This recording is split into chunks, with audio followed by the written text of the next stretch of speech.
Welcome to iAMradio number 16 or 17. Today I will be talking about your melon power, which is basically these cool things you can do in your mind that vastly improve the quality of your life and your ability to be productive and contributory and just a general nice person to be around. Hey everybody, hello. So today we're talking about melon power. And what is melon power? Well, let's look at what it's not. Here is, hey Randy, here is the same character. And this character, you can tell by his face, is very distressed. And he's distressed because of all these things that are happening outside of him.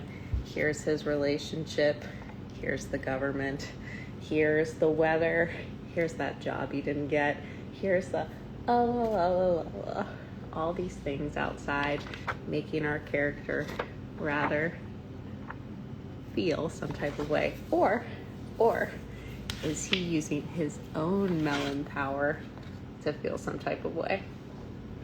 So we are generally conditioned to think that the external world controls our internal experience. We're upset because of them. We're sad because of that. But no, we apply our own melon power, which means we experience an event, we assign a meaning to it. The meaning that we assign to it is what makes us feel some type of way, which means they didn't make you upset. What you thought about what they did made you upset, which is incredible because that means you don't need any of this shit to change for you to start to feel better now. One of the things that I help clients overcome is the idea that if they aren't stressed about what's happening in their life, that they don't care. When you're stressed, how good are you at thinking creatively? How good are you at problem solving? What's it do for your cellular health? Being stressed is like this crazy, sexy, cool way to be like, oh, I care so much. Did you see how much I care? I'm so stressed. I care so much.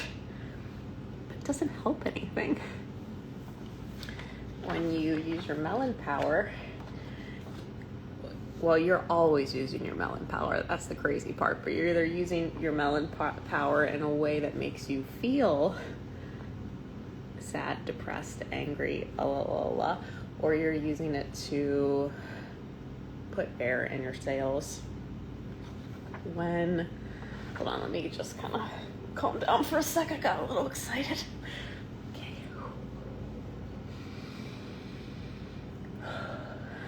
Okay. So, I was talking about whenever you aren't caught up in the noise and you're cool, calm, and collected outside of it, that you might worry that other people will think that you don't care. And yet, when you are in a calm, cool, collected place, you're able to respond to other people like they're people, and it's not just about you. You're able to think through problems to safety. You're able to be patient. You're able to do all these incredible things. And that is my argument as to why you would want to recognize that you have melon power and start to use it intentionally. So this is a way to explain what mindfulness is. We think of it as meditation, and that is a part of that, and here's how that's a part of it. So, and this not as good drawing, I have a little guy on a couch, and around the couch there are these hash marks, and the hash marks are noise and volume. So imagine that this is your headspace, this is your inner world. All of this stuff that's happening is what takes away from your personal experience. So you could be somewhere very lovely. You could be with someone really lovely. You could be anywhere. You could be somewhere really shitty. And the way that you feel is usually what you fill the room around you with. So mindfulness is basically recognizing when all of this is happening and acknowledging, allowing, and learning to train yourself to turn the knob of these little hash marks down, bringing them as close to quiet as you can. That's another form of melon power. It's recognizing that your peacefulness is a function of how much noise you have on the inside. What noise would you have on the inside? It's actually tough in the beginning to know that you have noise on the inside because you've always had noise on the inside, but noise on the inside might be like, they shouldn't do that. Why are they doing that? I shouldn't do this. Why aren't I doing that? Do I look stupid? Did they remember that I said that? How am I going to get away around from that person being an asshole? There are all of these things that are happening. So you have this comfortable chair and you could just chill in there, except for the thoughts that you bring. So in other presentations, I've talked about the moment being this orb. You own your moment. You always have the power. The only stuff that comes into your moment is what you bring into it through your choice of focus and interpretation. The world outside of you is neutral, but you're telling a story about it so convincingly and so consistently that you don't notice that it's just your story and that somebody else could tell a completely different one. I saw the movie, oh man, what's it called? It has Jennifer Lawrence in it, and they're on a spaceship, Passengers. And before she found out that he woke her up, and then later, when she got over it, she was having a fucking ball. So here she was, stuck on the spaceship, and well, here we are, might as well have a great time with it. And that's pretty much that's melon power at its finest, where it's your choice of interpretation. What does this mean? That will determine how you feel about it. The funniest thing about assigning meaning or decide, thinking that you know what things are, is that you don't. You never have. I've been looking at answering Quora questions again, and one of them was something around what have you learned as you got older? And I think what I've learned is I don't know shit. You never know. Things that you are completely sure about change. I think we're seeing this globally right now. There are these ideas that we have, that we've always had, that we never thought hey, should we have that idea? Because we always had it. Just pass. So things change. Science changes. Science, which underpins all of our factual thinking, changes all the time.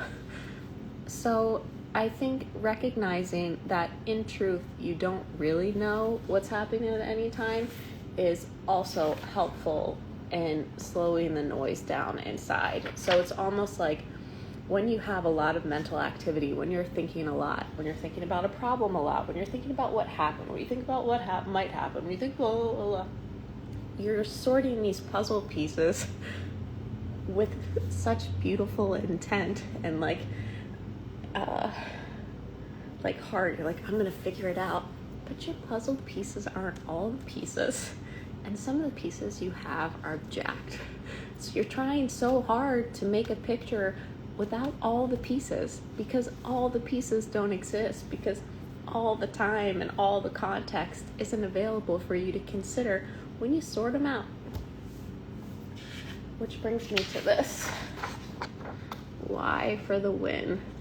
A mindfulness strategy that works is really, I've said this a bunch for some time now, explore what you do when you're thinking about thinking. If you think a lot, if you know that you're overthinking, if you know that you have anxious thinking, spend a little time about what you're actually doing and why you're doing it. When we think that we'll be able to avoid, ultimately, that we'll be able to avoid feeling bad. Yet, in the contemplation of those things, we make ourselves feel bad. When otherwise, if we chose meanings at any given time, no matter what the thing was, that it might be good for us, then we can feel pretty much cool. Could we view mindfulness as becoming aware that you are aware? Mindfulness as becoming aware. Yes, I think, yes, of our attachments. It's basically being present to your experience in a way that you recognize that you have this. So yeah, it's sort of seeing that it's almost like you have a lunch tray at school and you're like, oh, I don't really like any of this stuff. I'm like, oh. And then you realize you get to pick what you put on it. And so your headspace, your moment is yours to style. It's you get to choose what you focus on. You get to choose what you eat. Even if you can't choose what's happening, you get to choose what you think about it and how you think about it.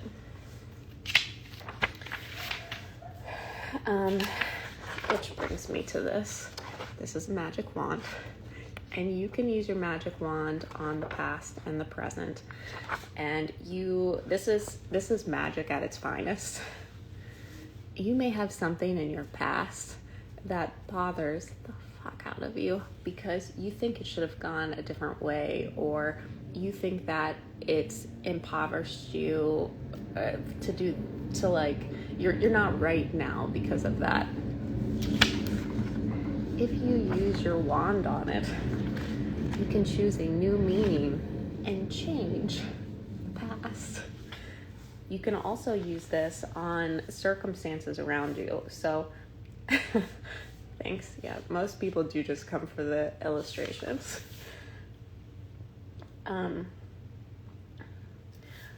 There are things that I've experienced that I likely would not have chosen to experience. And yet,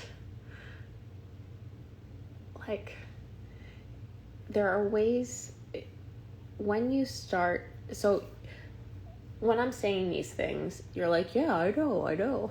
But there's probably an area that you hold really close to yourself that you don't let this good sense touch, because this is how you're important. You're important because of this thing that hurt over here, or you're important because you have this and they don't have that. And so I would encourage you to see where maybe there are things you're holding outside of the light for one reason or another. Thanks, Trav. You're a wizard. While you're doing this, okay, so yes, there are things that you can think about to your benefit. Yes, there are constructive uses of the mind and imagination. Yes. What we're talking about, or what we're looking at today, are the things that aren't helpful, that don't have a point, that don't add positively to your experience or your ability to contribute. What's nuts is that it can be in layers. So what I just said, like, I want to be able to contribute, I want to be able to do these things. You'll have thoughts about not doing that will take away from your ability to do that. You'll want to do it so bad, you can't. So all thoughts are sort of equal in their unreality, and the practice then is really just noticing, like, do I have a bunch of noise in the room, or am I allowing the room to be quiet? If there is noise in the room, what is it, and for what? I would have preferred to not experience the bad, but that's what made me who I am now. I feel you, Randy. I feel you. Letting go of negative emotions like anger and fear and resentments are how mindfulness can help. Yes, mindfulness can make seeing how you don't need to have anger or fear, and then ultimately letting them go. Thank you for that. In the last, I think it was the last video I did, I talked about transmuting feelings. It does seem like twofold. So you have your thoughts, and your thoughts are like mostly bullshit. And then you have your feelings, and your feelings are real. Your feelings are your personal experience. The more you try to push this down, the more of these you'll have.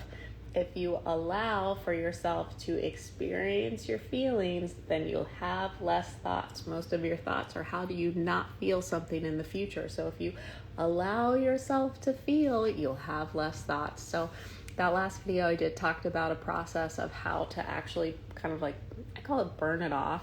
I don't really know what the science term is, but you can kind of ground that energy in your system. Hello, thank you. So with this mindfulness idea, it really is a practice of being present to what you're doing and what you would like to be doing. And when you are starting to train mindfulness, so there's really only one moment, there's only one practice, and that's being here. Here we are. I'm right here. Oh, I'm in this room. Those are pretty colors. I feel what my shirt's like. The lighting on that, like I'm here. At first, it takes work. It takes work to be here, but this is where you naturally go when you don't think you should be somewhere else. So while you are training your body to be comfortable here, remember it takes a little time because you're working with the physical system, I guess, and the system has to repattern. And so I think of it like this little habit ship, and the habit ship is big. You can tell relative to the size of the waves, it's a very large ship. The ship can't just start going that other way. The ship first has to slow down the direction that it's going. So that means not having as much thoughts, and then like come to a place of rest, and then it can go the other direction. So when you're practicing this, it takes some while to slow the ship down. How much for the habit ship piece?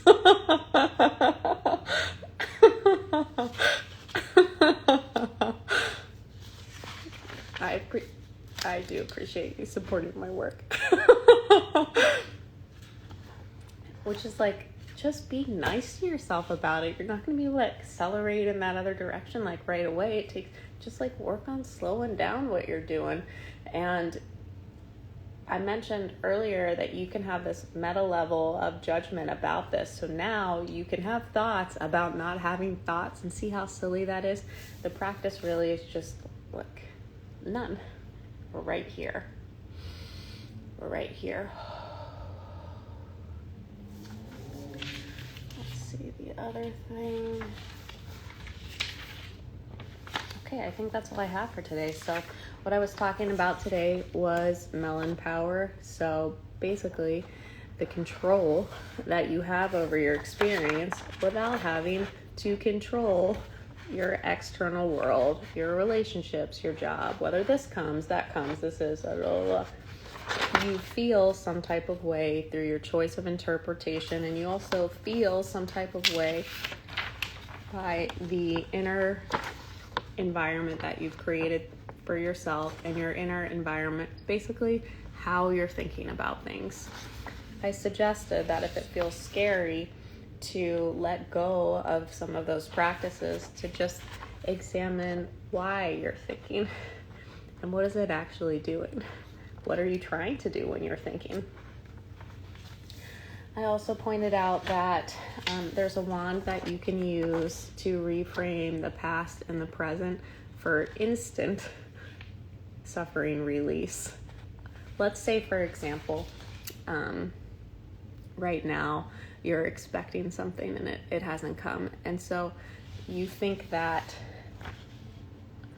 like all is lost. And so, whoa, you think. And then let's pretend that hidden under the couch there was some note that's like, oh, it's scheduled to arrive tomorrow. So you're having this experience without all the information. And that's basically the truth of all of life. You think some type of way about it without all the information. And generally, you think some type of way about it that makes you feel bad or sad, like it was wrong. Nobody fucking knows what's right or wrong yet. It all hasn't happened yet. And I'm sorry to say, your personal story isn't the only one that's going on right now. We're all working together on something. So even if you're looking at your isolated picture and you're saying, this is wrong, I failed, your picture fits in other pictures and it's working together.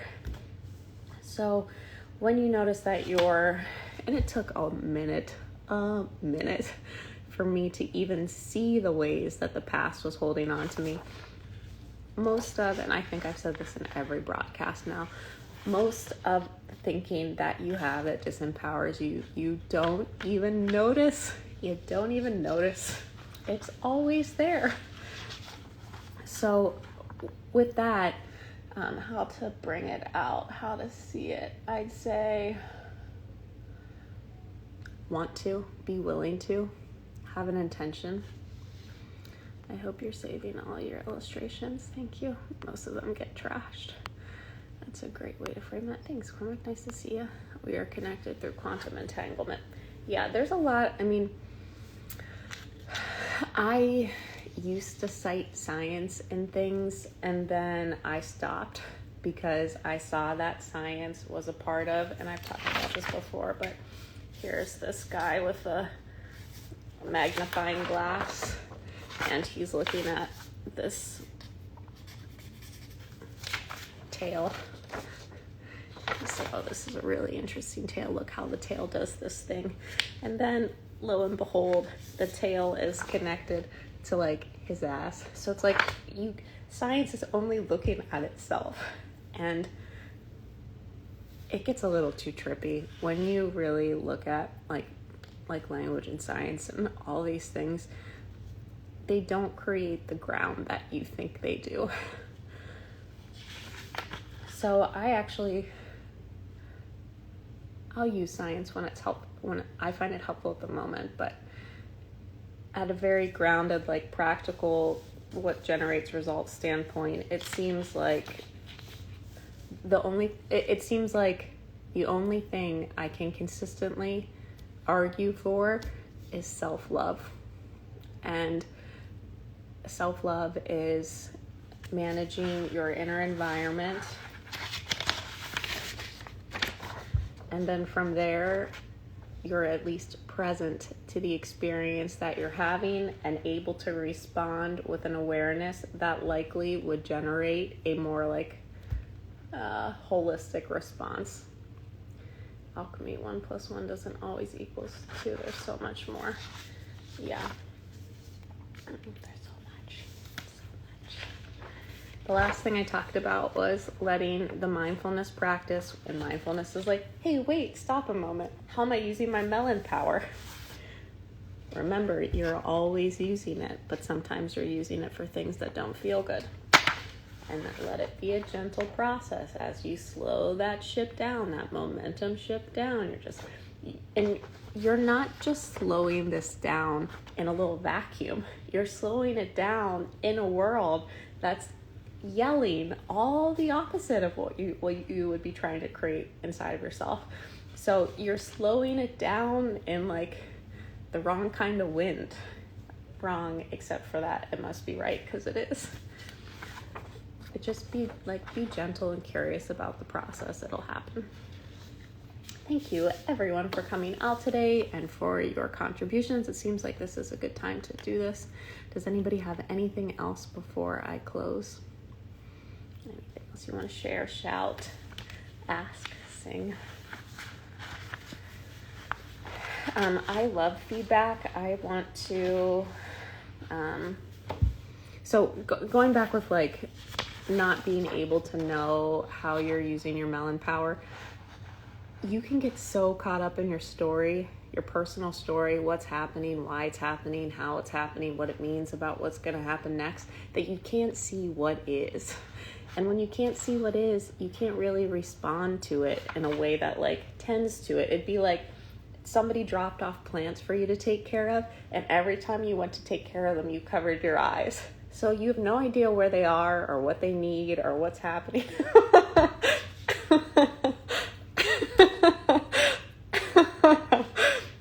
Love you. Thanks. The comment I was laughing at was $100 for habit boat.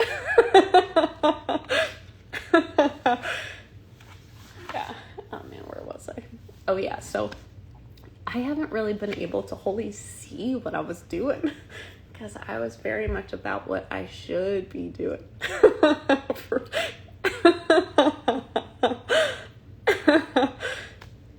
And it's taken a little like untangling to see like I shouldn't be doing anything but what I'm doing. And that has been my greatest, like one of my favorite feelings to try on. It was brand new. It was like, oh, I'm here and this is where I'm supposed to be, and like everything is as it should, and oh wow, that feels so nice. And you'd think it would make you unproductive, but it actually allows for you to focus. It actually allows for you to want to do things because you feel good. When you're using your melon power to create drama and drag your ass down, you don't really have the energy to do anything that's creative or thoughtful or nice. You don't really have much energy at all because like physiologically you're anchored down. Perception. Okay, if we do go back to science though, there's a book, I think it's called The Biology of Belief. That's kind of mind-blowing. That talks about how perception influences genetic expression. And the Gene Key material I love too. And he talks a lot about how I think he says about how the material is activating at a genetic level. I'm gonna say yeah. I don't know. I can't say no, but it definitely, like, I have been able to accomplish things for myself that I couldn't accomplish for myself leveraging tools like that. Thank you. Good morning, Trina. 200 for melon power. Girl, you know you get it. You're not reacting in the moment to negative emotions. Dr. Bruce Lipton is great. Yes. Yeah, so if you're using, it really is, it's trippy as fuck to see how much of what you think is happening is not happening at all. The different motives that you assign to people, the different storylines that you have them living, the storyline that you have, it's like, imagine an animal that was growing and the animal was following its natural instincts, and every day it made up a story to explain what it did instinctually, but it didn't have any friggin' idea what it was doing. It just used stories that it read in books and magazines. So it's like, oh yeah, I'm doing this because of it. No, I'm pretty sure this is our human experience. It's happening, and then we just run alongside it, try to give it words and explain it. Recognizing you can explain it is very freeing. Cognitive distortions, yeah, it's trippy. All right, well, thank you so much, everyone, for coming out and for participating. Great to see you here.